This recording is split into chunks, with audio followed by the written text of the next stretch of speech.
Hello, this is the 24th September 2025 an opinion about the new opinion news. It is the new Buzzword that scale in China.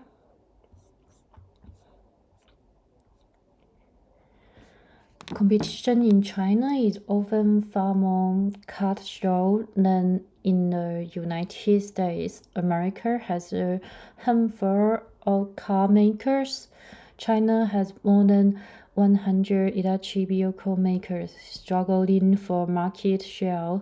China has so many solar panel makers that they produce 50% more than global demand. About 100 Chinese lithium battery producers churn out 25% more batteries than anyone wants to buy. This forced Chinese manufacturers to innovate, but it also leads to price wars, loss, and bad debt, and that's becoming a problem. China is heading toward deflation, the often catastrophic downward spiral of price that sunk Japan in the 1990s.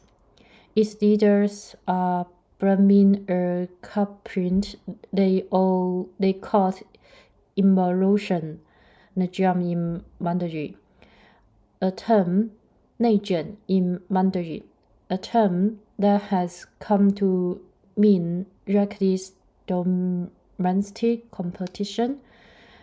They want to run it in by browbeating companies into keeping price steady and instructing local governments to scale back subsidies. It won't work.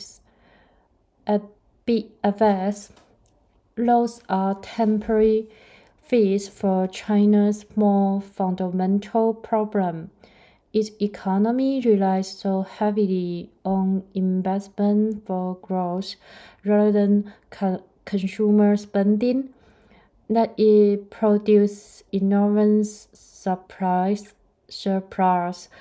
that wreak profits at home and provoke trade wars abroad. China's infatuation with the term involution dates to the 1960s and the work of an American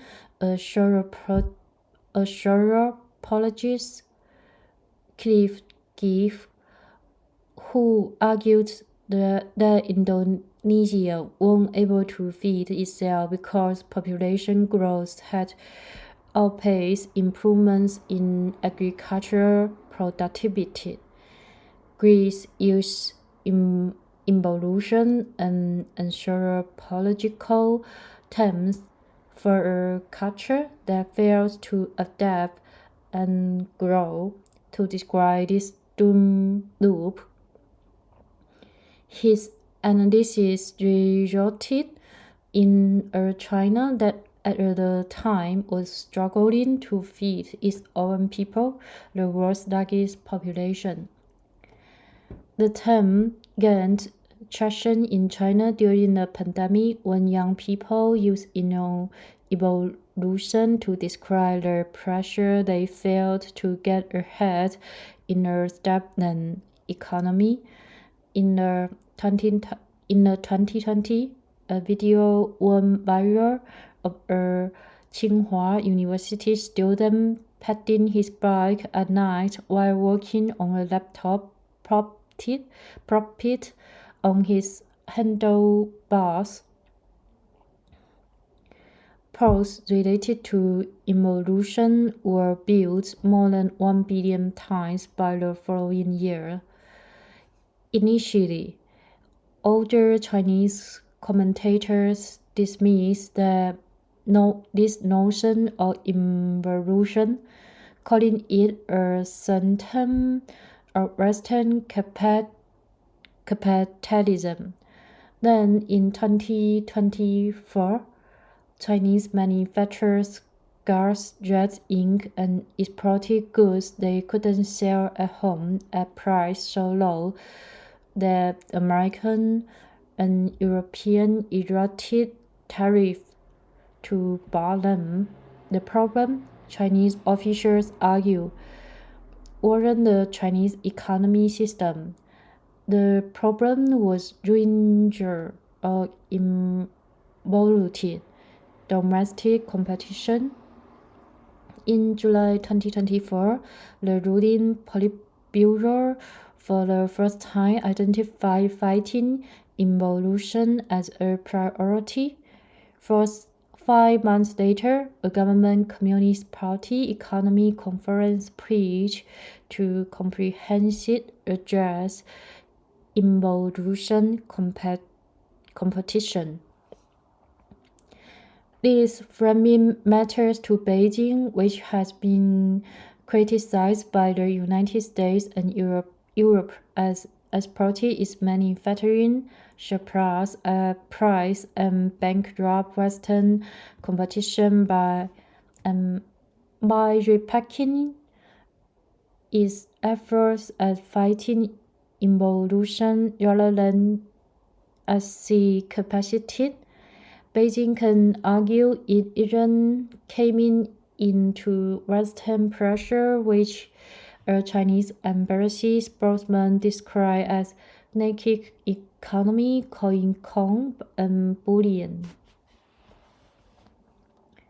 In the United States, markets work out any oversupply through production cutbacks, withdrawal of credit and bankruptcies.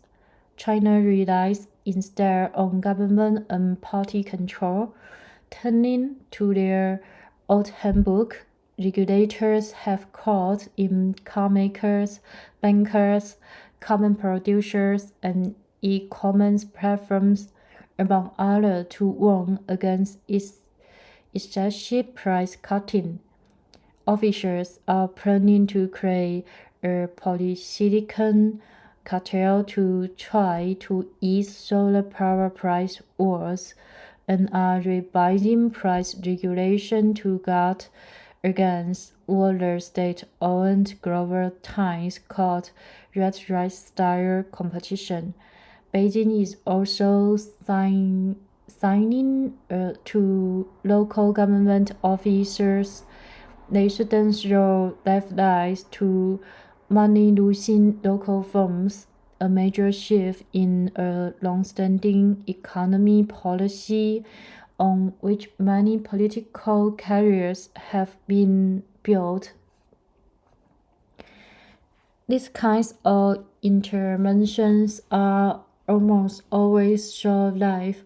In July, China's investment spending plummeted, which the market research firm Greco-Dragonomic argues could be the result of the anti-involution drive. Should I continue identified indefinitely?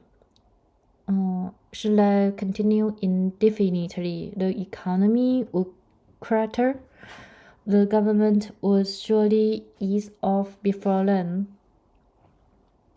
Long-standing policy that encourages excuse supply remain untouched.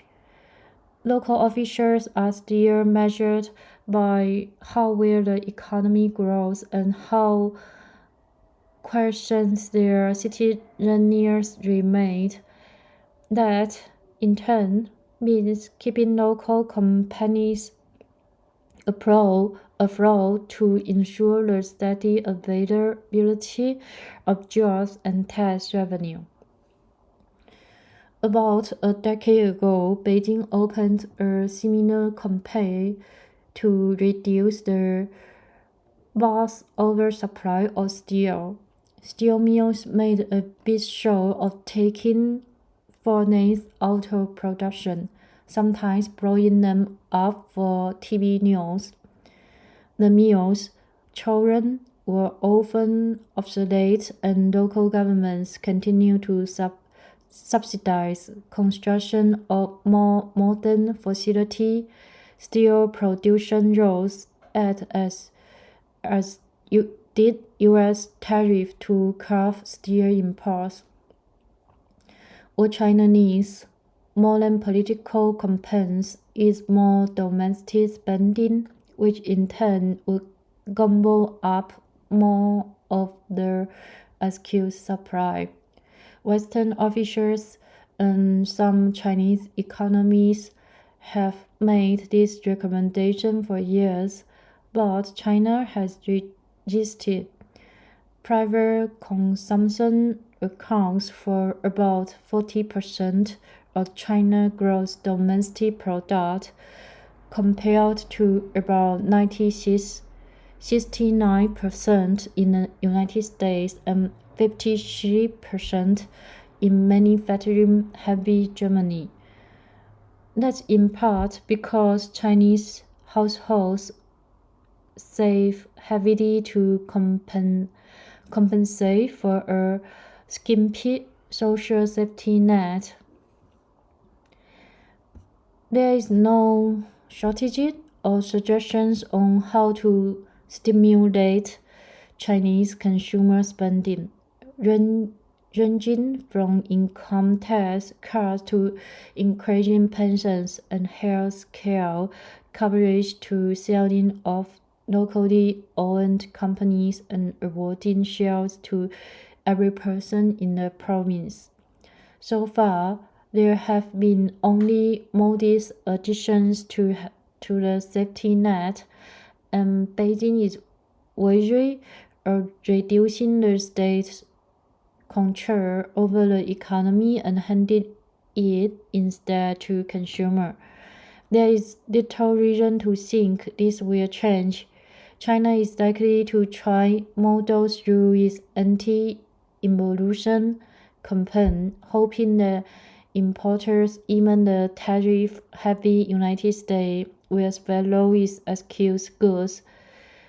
That may no longer be good enough to power growth. The risk is that China follows Japan into a period of stagnation from which there is no easy exit. Thanks for listening. Hope you enjoy the life. If you like this channel, please subscribe me, make a comment or make a like, please. Thank you.